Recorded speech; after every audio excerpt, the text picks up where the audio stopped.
मैंने देखा कि राजस्थान के स्थानीय इलाकों में इसका असर बहुत ज़्यादा दिख रहा है। जैसे हर मौसम की प्रचंडकारी गतिविधियां बढ़ती जा रही है, कहीं बहुत ज़्यादा ठंड तो कहीं बहुत ज़्यादा गर्मी न केवल पृथ्वी के तापमान में बढ़ोतरी करती है बल्कि मृदा क्षरण में जल प्रदूषण भी इनसे होता है। कंपनी चाहे कितनी बड़ी हो, सरकार से बड़ी नहीं हो सकती। तनिष्क लाए हैं रिवा वेडिंग ज्वेलरी जो बनाए आपके हर उत्सव को खास। पाइए 20% तक छूट गोल्ड ज्वेलरी की बनवाई शुल्क और डायमंड ज्वेलरी के मूल्य पर। आइए Tanishq jewellers, India motor circle, Ajmer. Tanishq, Tata की पेशकश।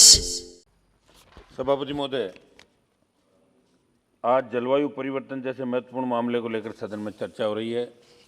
सबसे पहले तो मैं धन्यवाद दूंगा अध्यक्ष महोदय को कि इस महत्वपूर्ण चर्चा के अंदर 2 दिन पहले भी समय दिया और आज भी समय दिया और इसको विस्तृत चर्चा के रूप में लिया जो आज बहुत बड़ी आवश्यकता है। जलवायु परिवर्तन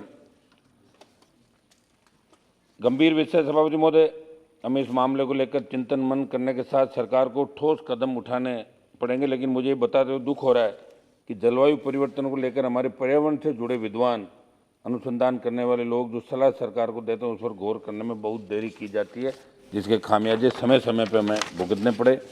IPCC ने अपनी रिपोर्ट में माना कि हिमालय हो या मैदानी हिस्से हर जगह धरती गर्म हो रही है, सतह का तापमान बढ़ रहा है और सर्दी की अवधि और असर में कमी आ रही है। अगले 20 से 30 वर्ष यानी 2050 के आसपास ये जलवायु स्थितियाँ और ज़्यादा गंभीर हो सकती है। न सिर्फ चरम तापमान और वर्षा वाली बाढ़ की आफत बढ़ सकती है बल्कि सर्दी और कोहरे में बड़ी कमी आने वाले समय के अंदर आ सकती है।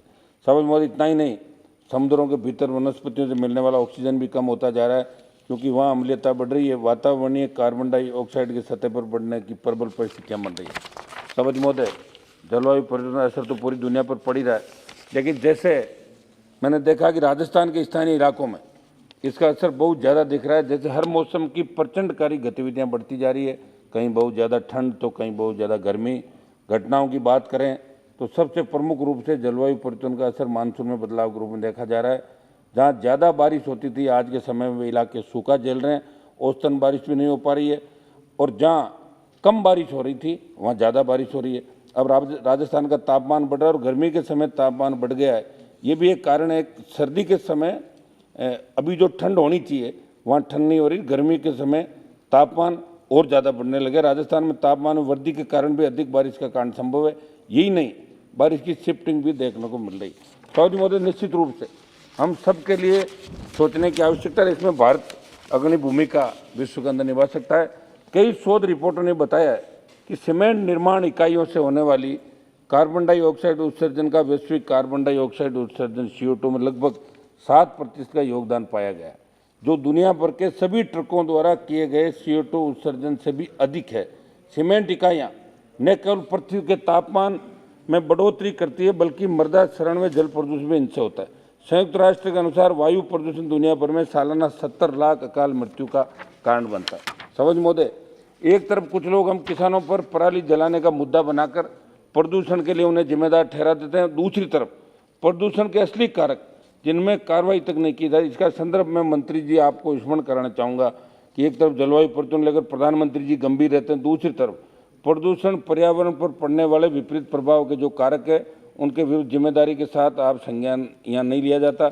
इसी क्रम में आपका ध्यान मेरे संसदीय क्षेत्र नागौर की नगर पालिका क्षेत्र मुंडवा में स्थापित किए गए अंबुजा सीमेंट प्लांट इकाई द्वारा झूठे तथ्यों के आधार पर ली गई पर्यावरण अनापत्ति के संबंध में आकर्षित करना चाहता हूँ कि उक्त कंपनी ने नगर पालिका सीमा से निर्माण इकाई की स्थिति 500 मीटर थी 5 किलोमीटर बता दी। जल की उपलब्धता, जैव विविधता, लैंड यूज एवं लैंड कवर तथा कृषि पर होने वाले हानिकारक प्रभाव के आंकलन में कई विसंगतियाँ पाई गई। एक एक बिंदु से पूरे तथ्यों के साथ मैंने पूर्व मंत्री जावड़ेकर जी को अवगत करवाया था। उन्होंने जांच के आदेश तो दिए, लेकिन जिन्होंने जांच की उन्होंने उस सीमेंट इकाई का निर्माण पूरा होने तक वेट किया। 8-7 महीने लगाए, जल्दी हो जाए ताकि कोई दिक्कत नहीं हो। ढिलाई बढ़ती हुई जांच रिपोर्ट कंपनी के पक्ष में रख दी और जब मैंने आपसे वर्तमान मंत्री जी को मामले से अवगत कराया, आपने कहा कि पूर्व की जांच का संदर्भ ले लो। अगर इस मामले में कंपनी और जांच करने वाले लोगों की सांठगांठ को सरकार क्यों नहीं समझ पा रही है, मेरा निवेदन है कि आप इसकी पुनः जांच करवाएंगे तो शायद ये जनहित में होगा। कंपनी चाहे कितनी बड़ी हो, सरकार से बड़ी नहीं हो सकती, नियमों से बड़ी नहीं हो सकती। अंबुजा के साथ हम विदेशी सीमेंट इकाइयों की EC रद्द करेंगे तब एक संदेश जाएगा, अन्यथा यहाँ भाषण देकर केवल समय व्यतीत करने से पर्यावरण संरक्षण नहीं हो पाएगा। सभापति महोदय, एक मैं ध्यान आपका आकर्षित करना चाहूँगा, पशु पक्षियों के अस्तित्व पर जो संकट आ रहा है, पशु पक्षी भी इकोलॉजी सिस्टम की महत्वपूर्ण कड़ी। हमारे राजस्थान के सांबर झील के अंदर जहाँ हजारों पक्षी पिछली बार मारे गए थे, यहाँ से केंद्र की टीम भी गई, राजस्थान सरकार ने भी प्रयास किए, और इस बार फिर कई जगह कोए और जो विदेशी पक्षी आ रहे हैं उनके रोज हम अखबार के माध्यम से और टेलीविजन के माध्यम से देख रहे हैं कि वहाँ मौतों की खबर आ रही है। सांबर झील के अंदर जो एक बहुत ही अच्छी झील है, देश को सबसे बड़ी नमक उत्पादक झील सांबर झील है, जो राजस्थान के जयपुर के नज़दीक है। मैं चाहूँगा कि वहाँ अतिक्रमण भी हटे उस इलाके के अंदर, और जो बाव क्षेत्र है उसके अंदर जितने भी अतिक्रमण उनको हटाया जाए। कितने प्रभावशाली है इस पर मंत्री जी ध्यान देकर उन पक्षियों का संरक्षण भी करे और झील का सौंदर्य भी बढ़ाए। और झील बहुत आगे काम आने वाली है, नमक का उत्पादक क्षेत्र है, पर्यटन की दृष्टि से भी महत्वपूर्ण है। मंत्री जी, हमें संरक्षित वन क्षेत्र को बचाने के लिए भी कड़े कदम उठाने होंगे, क्योंकि वन क्षेत्र को बचाने में जलवायु को सही करने में कारगर साबित होगा। मैं आपसे निवेदन करूंगा कि राजस्थान के जोधपुर के बेरी गंगा में संरक्षित वन क्षेत्र में 200 से अधिक खानों में खनन की अनुमति की कोई पत्रावली आपके पास आई है तो उस पर एक बार मंजूरी नहीं दें, आप दिखवाएं।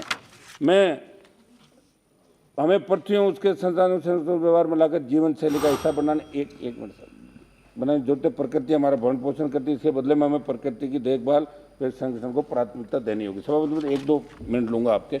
जलवायु परिवर्तन अब केवल वैज्ञानिक परिचर्चा का विषय और एक सामान्य जनमानस के समक्ष उत्तर जीविता के प्रश्न के रूप में आया है। मेरा जुड़ाव विषय इसलिए महत्वपूर्ण है क्योंकि मेरा प्रदेश राजस्थान जलवायु परिवर्तन द्वारा भविष्य में होने वाले विभीषिकाओं जैसे वर्षा की अनियमितताएं, भूगर्भ जल की समस्या, मरुस्थलीयकरण की समस्याओं के लिए अत्यंत संवेदनशील। एक रिपोर्ट बताती है कि 26,000 टन कोविड से संबंधित प्लास्टिक का कचरा दुनिया के महासागरों को प्रदूषित कर रहा है। सभापति महोदय, हमारी सतह जल स्रोतों का कहीं 80 तो कहीं 90% प्रदूषित हो चुका। महोदय, मंत्री जी का ध्यान राजस्थान में पंजाब से आने वाले सिंचाई के और पीने का पानी जो पूरे राजस्थान के अंदर इंदिरा गांधी नहर के माध्यम से आता है, नहर में बढ़ते प्रदूषण की तरफ भी ध्यान आकर्षित करूंगा। यहाँ लुधियाना की कपड़ों की फैक्ट्रियों के साथ कई बड़े कांग्रेस नेताओं की वहाँ शराब की और बियर की फैक्ट्रियाँ हैं, डिस्टिलरीज, उसकी वजह से भी बहुत बड़ा प्रदूषण राजस्थान के अंदर फैल रहा है और हजारों लोग कैंसर के शिकार हो रहे हैं। मेरा एक मिनट साहब, मेरा निवेदन रहेगा कि पिछली बार जब व्यास नदी में मछलियां मरी थी लाखों, तब दिल्ली का दल भी गया था। 1 मिनट साहब, 1 आध मिनट तो दे, अब आप सब लोग आधा घंटा, आपका 1 मिनट 10 मिनट के बराबर हो जाता है। बोलिए ना, बोलिए, 1 मिनट में खत्म। व्यास नदी में लाखों मछलियां जब मरी तो दिल्ली की टीम भी गई, वहाँ कांग्रेस की सरकार थी, लेकिन उसमें हुआ कुछ भी नहीं। तो कार्रवाई होनी चाहिए, इसमें बहुत बड़ा मुद्दा ये बना था। सभापति महोदय, इनको बंद किया जाए, ये मेरा निवेदन रहेगा। आज गंगा यमुना सहित देश की नदियों में बढ़ते प्रदूषण का हालात चिंताजनक है। नदियों पर न केवल प्रदूषण बल्कि इसके रास्ते में बदलाव, खत्म होती जैव विविधता, बालू खनन, कैचमेंट एरिया के खत्म होने का भी असर पड़ रहा है। सभापति, मैं आपको उदाहरण देना चाहूँगा कि उत्तराखंड में 1 मिनट साहब, उत्तराखंड में आपदाओं के बार आप घंटी बजाते डिस्टर्ब हो जाते हैं सब। एक बोलिए, जल्द समाप्त कीजिए। उत्तराखंड में आपदाओं के बाद हमेशा ही नदियों पर बने बड़े बांधों और पावर प्रोजेक्ट पर उंगली उठती रही।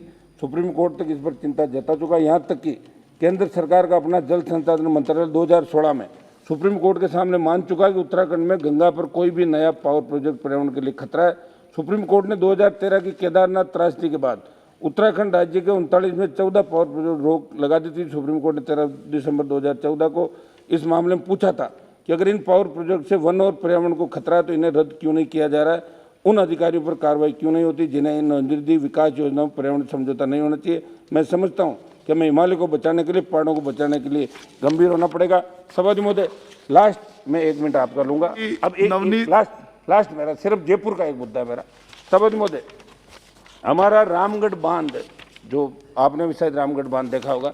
सभापति महोदय, high court, supreme court contempt लगे रामगढ़ बांध का जो अतिक्रमण बाव क्षेत्र के अंदर, एक वाक्य में बोल दीजिए। 1 मिनट में कर रहा हूँ साहब, खत्म कर रहा हूँ।